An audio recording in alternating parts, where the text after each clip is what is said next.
Class 12th, this video is for revising the process of transcription. As you already know that transcription and translation, these are the two events through which the protein synthesis gets covered or completed in our body. And transcription itself is a self-explanatory question, and the main points that you have to see in this picture, I have used a picture from the net, but we can with its help we can get the things explained. The first point that you have to see here is the process of initiation. Whatever I am labeling here, you have to see that these are your headings. Whenever you explain the question, these are your headings. Your first heading should be initiation, second heading should be elongation, yeah, and the third heading should be termination. Right now, initiation, elongation and termination of what? Initiation, elongation and termination of messenger RNA, which is actually synthesized on a template strand of DNA, right? But during this synthesis, the process or the steps which are included in formation of messenger RNA is, first of all, the main you can say the hero of the whole event is the enzyme RNA polymerase. With this enzyme, the new nucleotides are added to the template strand, right? To the template strand. Now, what is the template strand? It is the strand which is actually used as a base, and on that strand the new nucleotides will be added. So in this diagram, come to this diagram now. See, in this diagram you can see that there is a DNA helical structure. You see that some portion here is highlighted as a promoter region. See, the promoter region, right? And on the same DNA strand, double helical strand, some portion is highlighted as the stop sequence. So you may call it the terminator region, isn't it? Terminator region. That means these promoter region and terminator regions are present on the DNA strand, but someone has to identify it, and this is basically done by the enzyme RNA polymerase.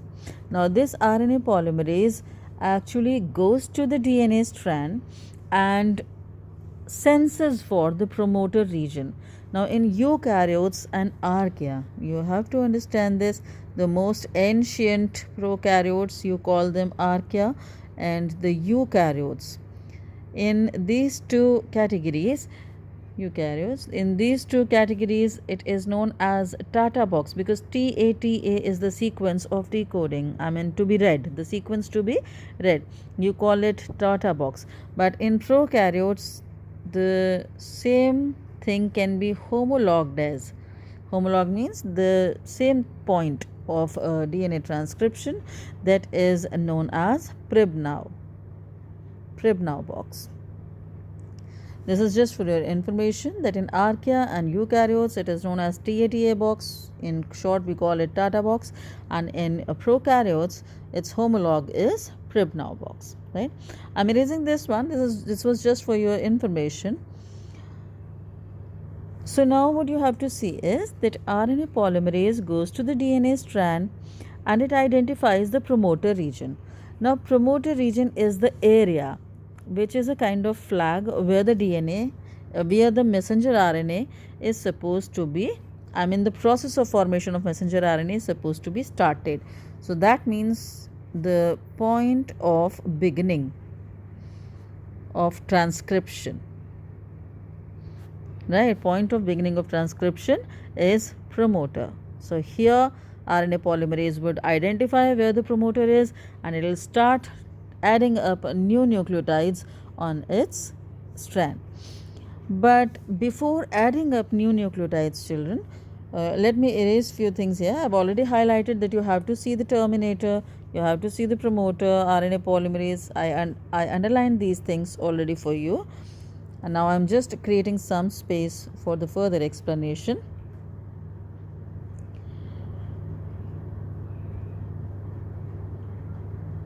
See, before RNA polymerase could add new nucleotides on the DNA so that a new messenger RNA can be formed, you can see that there is a loop formation. See, loop formation.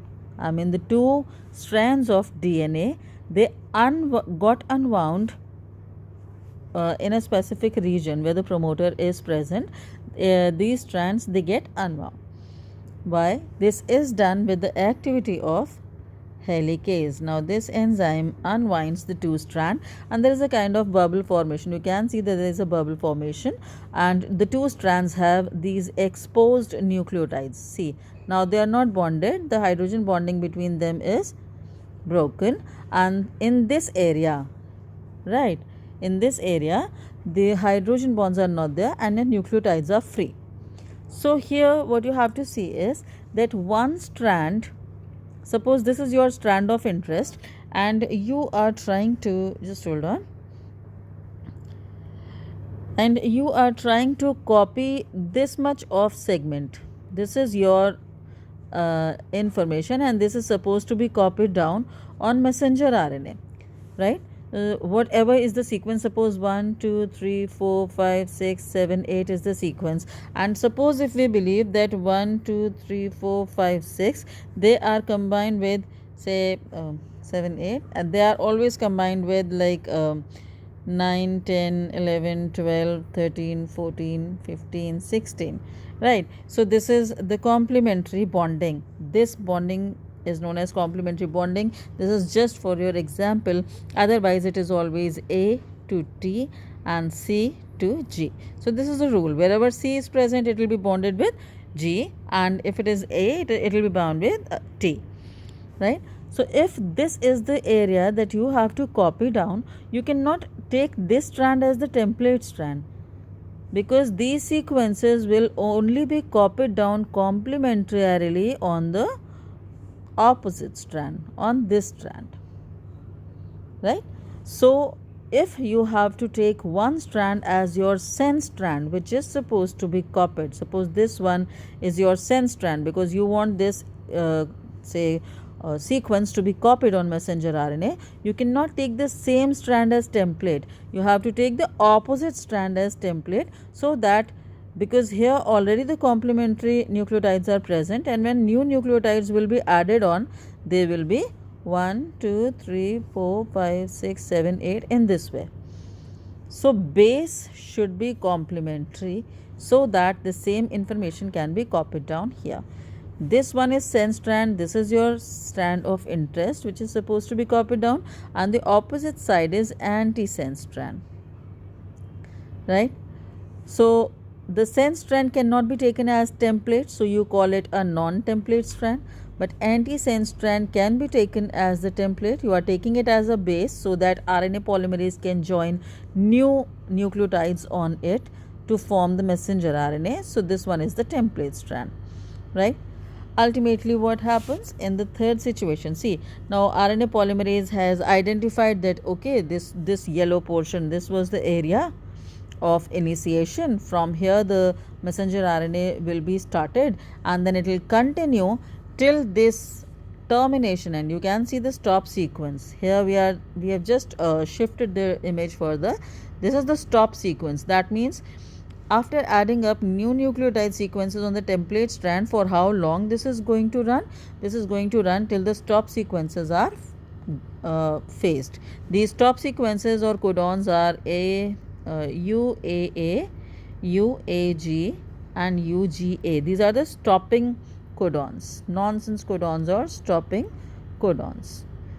If during the copied down, if this sequence is phased on template strand, the transcription process will be terminated.